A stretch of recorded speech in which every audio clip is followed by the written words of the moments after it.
আসসালামু আলাইকুম, সবাইকে আমন্ত্রণ করছি আমার নতুন একটি ব্লগে, সাবিয়া শারমিন ব্লগ চ্যানেলে।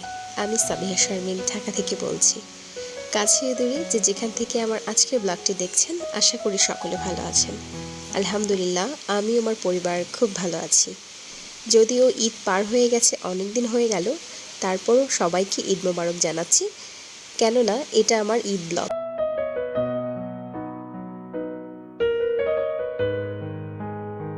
চিন্তা আর ভাবনা অনুযায়ী যদি সব কিছু হতো, তাহলে প্রত্যেকটা মানুষের জীবনে না পাওয়া বলতে কোনো অধ্যায় থাকতো না। এটি ছিল আমাদের কোরবানির গরু, যেটা ছোট্ট একটা ক্লিপ অ্যাড করে দিলাম, যেহেতু এটা কোরবানির ঈদ ব্লগ হিসেবে আমি রেখে দিব। আর যে কথাটা বলছিলাম সেটা হচ্ছে, কোরবানির ঈদকে ঘিরে আমি 2-3 দিন আগে একটা সুনির্দিষ্ট প্ল্যান করেছি। সেই প্ল্যান অনুযায়ী আমি আগের দিন রাতে ঈদ উপলক্ষে যে ডেজার্ট আইটেমগুলো করব, ওই অনুযায়ী কিছু খাবার আগের দিন রাতেই আমি রান্না করে রাখি সব সময়। তো সেই অনুযায়ী আমি কিছু খাবার রাতে প্রিপারেশন নিচ্ছিলাম, যেমন দুধ সেমাই রান্না করেছি এবং একটা পুডিং বানিয়েছিলাম। আর প্ল্যান ছিল সকালবেলা উঠে আমি পোলাও করব, আর চিকেন রোস্ট, সাথে কিছু কাবাব ভাজবো, আর হচ্ছে একটা ইলিশ মাছ ভুনা করব। তো সেই অনুযায়ী প্ল্যান করে আমি সব কিছু গুছিয়ে রাখি। কিন্তু পরের দিন সকালবেলা ঘুম থেকে ওঠার পর আমার সমস্ত প্ল্যান এলোমেলো হয়ে গেল এবং আমার কোরবানির ঈদটা মোটামুটি মাটি হয়ে গেছে। রোজার ঈদে আব্বু আম্মু এখানে থাকলেও কোরবানির ঈদে তাদের আর রাখা সম্ভব ছিল না। গ্রামের বাড়িতে তাদের কোরবানি করা হয়েছে, আর আমার ছোট ভাই সেই উদ্দেশ্যে ও অনেক দিন আগেই বাড়িতে চলে গেছে। তো ঢাকাতে এখন আমরা শুধুমাত্র 4 জন, আমার 2 বাচ্চা এবং আমি আর আমার হাজব্যান্ড। তো সকালবেলা উঠে আলিফার পাপা হালকা কিছু খেয়ে নামাজ পড়তে চলে গেছে।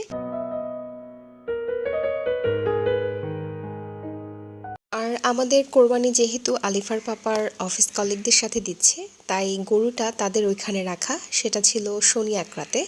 তো ওনার উদ্দেশ্য হচ্ছে নামাজ পড়ে এসে তারপরে নাস্তা করে ওখানে চলে যাবে, গরু জব করে কাটাকুটি করে গোস্তটা নিয়ে আসবে, আর আমি এই ফাঁকে বাকি দুপুরের রান্নাবান্নাগুলো করে নিব।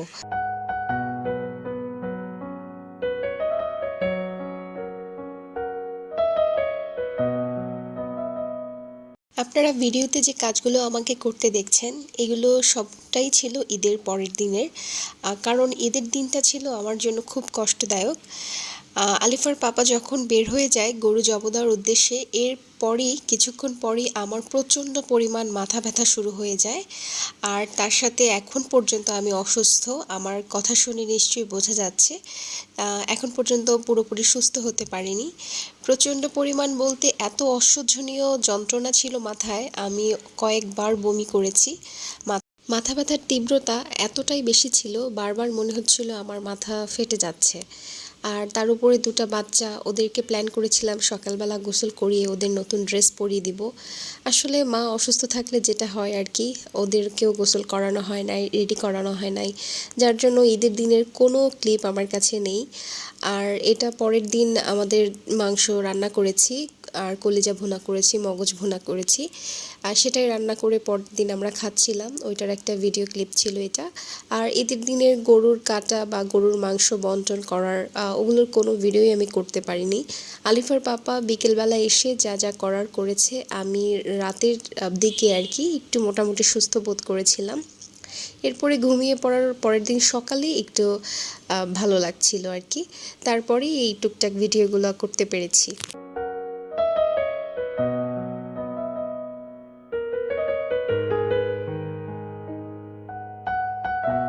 অসুস্থতার জন্য যা যা প্ল্যান করেছিলাম কিছুই করতে পারিনি।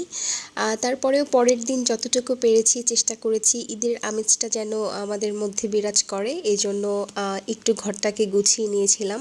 সকালবেলা পর্দাগুলো চেঞ্জ করে নিয়েছি, বিছানাটাকে গুছিয়ে নিয়েছি, নতুন বেডশিট দিয়েছি। আর এখন আমি পর্দার সাথে ম্যাচিং করে এই টেবিল ক্লথটা নিয়েছিলাম। যদিও পর্দাগুলো আমার বেশ পুরনো, যেহেতু এটা ইউজ করছি আমি পর্দাগুলো, তাই এটার সাথে ম্যাচিং করে এই টেবিল ক্লথটা নেয়া। এখন সুন্দর করে বিছিয়ে নিলাম, দেখলাম বেশ ভালোই লাগছে। যেহেতু রেগুলার ইউজ করব, উপরে একটা গ্লাস পেপার দিয়ে দিয়েছি। আর আরেকটা জিনিস বলা হয়নি, ঈদের দিন আমার বার্থডে ছিল 7 জুন। আর এটা সবাই ভুলে গেলেও আমার হাজবেন্ড কখনো ভুলে না। প্রতিবারের মতো এইবারও সে চেষ্টা করেছে আমাকে কিছু না কিছু উপহার দিতে। তবে এবার ছোট ভাইয়ের কাছ থেকেও একটা উপহার পেয়েছি, সেটা হচ্ছে এই যে হেয়ার ড্রায়ারটা আপনাদের সাথে শেয়ার করছি। এখন আমি একবার খুলে ইউজ করেছিলাম, যদিও এটা আমার এখন খুব বেশি একটা কাজে লাগবে না, কারণ আমি তো এখন বাসায় থাকি সব সময়। তবে যারা ভার্সিটিতে বা অফিসে যান তাদের সকালবেলা এটা খুবই প্রয়োজন হয়। আমার থেকেও আলিফার পাপার এটা খুব কাজে লাগবে। আর শীতে অফিস যাবার সময় আলিফার পাপা ঘরের ফ্যান ছেড়ে তারপরে চুল শুকিয়ে এরপরে চুলে জেল ইউজ করে। তো ওই ক্ষেত্রে মনে হচ্ছে এটা খুবই উপকারী হবে।